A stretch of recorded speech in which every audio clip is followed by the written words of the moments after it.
My name is Yaha Schroeder. I am living now in Potsdam, Germany, and I want to share my experience with you as a Muslim in a non-Muslim country.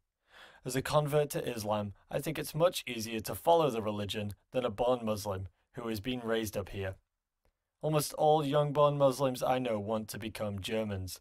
For them, Islam is only a tradition, and they think that they have to give up their Islam to be accepted by the Germans, despite the fact that the Germans won't accept them, even if they gave up their religion. I grew up in a little village.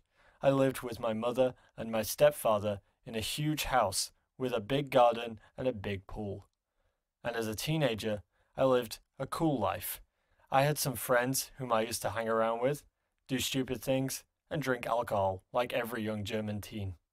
The life of a Muslim in Germany is quite difficult than one would think, especially for me as a German Muslim, because when someone asks a German what they think about Islam, they would tell you something about Arabs. For them, it's like a mathematical operation. Islam equals Arabs.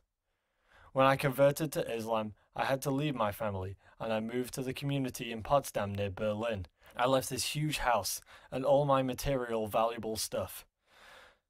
When I lived with my mother and stepfather, I had everything: a big house, my own money, TV, PlayStation.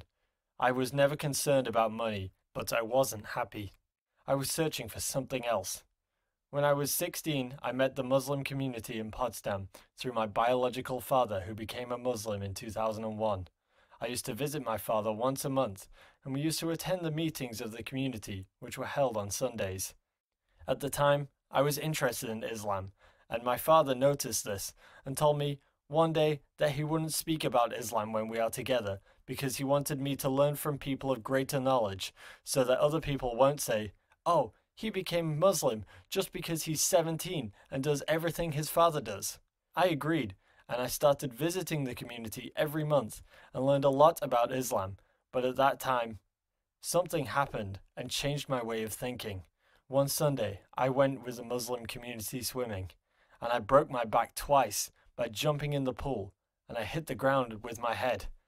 I noticed when Allah wants something, the individual's life can be turned over in 1 second. My father brought me to the hospital, and the doctor told me, "You have broken your back quite bad, and if you did one wrong movement, you'll become handicapped." This didn't help me much, but then just a few moments before they brought me to the operation room, one of my friends of the Muslims community told me something. "You are now in the hands of God.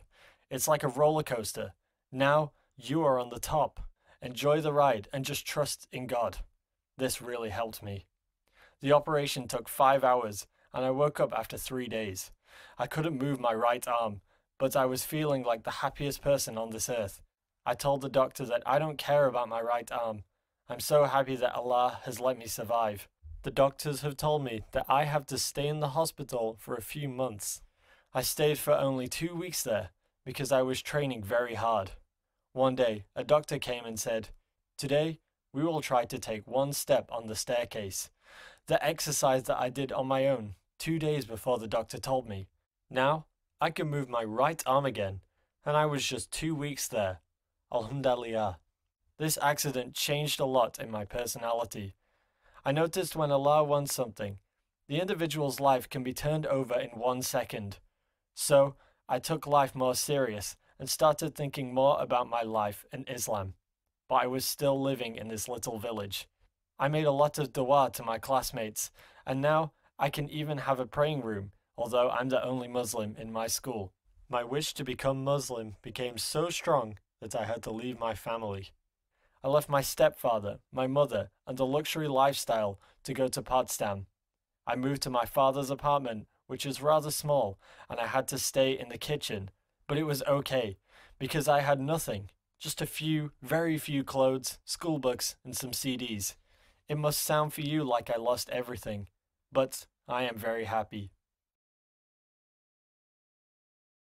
Kata Said Qutb dalam muqaddimahnya, al-hayatu fi zilalil Quran ni'mah. Hidup di bawah naungan bayang-bayang Al-Quran itu nikmat. La ya'rifuha illa man zaqaha. Tidak ada yang boleh mengetahuinya kecuali orang yang pernah merasakannya. Maka bahagia adalah ketika hati terasa lapang.